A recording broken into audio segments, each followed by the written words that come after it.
Welcome back போதிமர சேனலை subscribe பண்ணுங்க. கூடவே பக்கத்துல இருக்க பெல் ஐகானை கிளிக் பண்ணுங்க.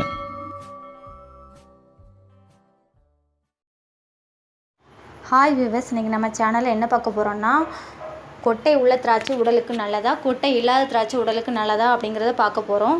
நமது இல்லங்களில் இருக்கும் சமயத்தில் பெற்றோர் நமக்காக இரவு நேரத்தில் பணியை முடிச்சுட்டு வரும் சமயத்தில் திராட்சை பழங்களை வாங்கி வருவது வழக்கம். அந்த வகையில் சிலருக்கு கொட்டை இருக்கும் கருப்பு நிறத்திலான திராட்சைகளை பிடிக்கும், சிலருக்கு பச்சை நிறத்திலான திராட்சை பிடிக்கும். கொட்டை இல்லாத திராட்சை அவரவரின் விருப்பத்திற்கேற்ப இருக்கும் திராட்சைகளை அதிக அளவில் விரும்பி உண்ணுவார்கள். உண்மையில் திராட்சை பழத்தின் பலவிதமான திராட்சை பழங்கள் உள்ளது. கருப்பு நிறத்தில் இருக்கும் திராட்சை, பச்சை நிறத்தில் இருக்கும் திராட்சை பன்னீர் திராட்சை, காஷ்மீர் திராட்சை, காபூல் திராட்சை, ஆங்கூர் திராட்சை என்று பலவிதமான திராட்சைகள் இருக்குது.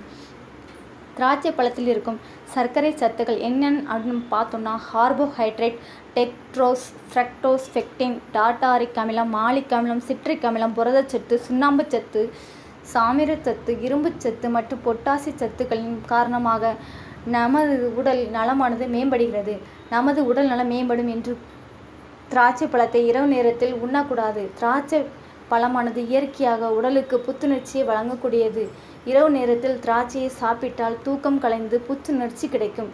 இது மட்டுமல்லாது, பிரச்சனைகள் இருக்கும் நபர்கள் திராட்சை பழம் மற்றும் இதர பழங்களை வெறும் வயிற்றில் சாப்பிட்டு வந்தால் வாயு தொல்லை ஏற்படும். உடலுக்கு சத்து வழங்கும் பழங்களை 2 வேளை உணவு சாப்பிடுவதற்கு இடைப்பட்ட நேரத்தில் சாப்பிடுவது நல்லது. இதன் மூலமாக இரத்தத்தில் இருக்கும் குளுக்கோஸின் அளவான செய்யப்பட்டு உடலில் கொழுப்புகள் சேர்வது தடுக்கப்படும்.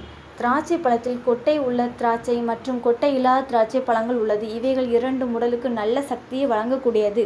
அளவோடு சாப்பிடு வந்தால் எந்த விதமான பிரச்சனையும் இல்லை. அதிகளவு சாப்பிட்டு பட்சத்தில் திராட்சை பழத்தில் இருக்கும் அமிலத்தன்மை காரணமாக வயிற்று பிரச்சனைகள் ஏற்பட வாய்ப்புள்ளது. வயிற்றில் புண் ஏற்பட வாய்ப்புள்ளது.